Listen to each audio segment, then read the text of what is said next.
Hello and welcome to this new lesson in which we will talk about how to add LCD display or displaying weight on LCD to this code.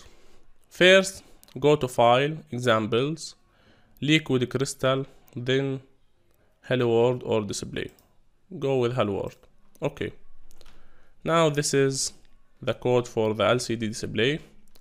This is the circuit. You need to connect the RS to pin number 12, enable to pin number 11, D4 to D7 to pin number 5, 4, 3, 2, 1, and the RW to ground, VCC to ground, VSS to ground, VCC to 5 volts.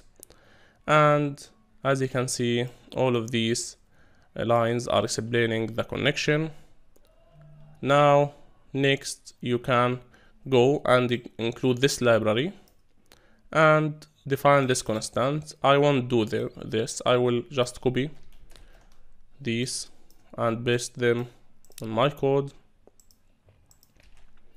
instead of keep writing. So now what we'll do next is simply copy the rest of the lines. As you can see here, set up the LCD number.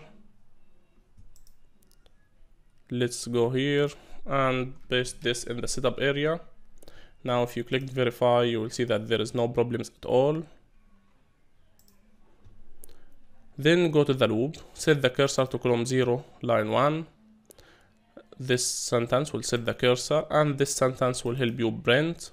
So let's copy these lines and go to the loop. At the end of these lines, if serial is available, we will add these two lines. We want the weight to be displayed on LCD, so just copy the units K variable, which display units in kilograms, and go display this here. Click verify. As you can see, done compiling. So now the LCD will display the unit or the weight that you placed on the load cell on the LCD display on place line 1, and the second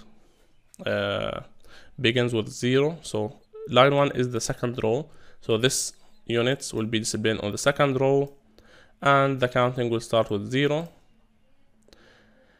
So this is it. This is how to display the weight on LCD and how to display it on serial monitor here. And this is our fully functional program. Now if you want to add a coin acceptor or a button that initiates the process of measuring weight, you can simply place everything inside this loop in an if statement. If let's say push button equals 1, then execute all of these lines of codes. But that's it for now.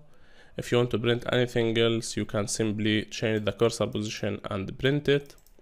I will show you this project in action in the last part, which is the practical part. If you have any question, please ask in the Q&A board. Thanks for watching this course, and please don't forget to review it. This is Educational Engineering Team.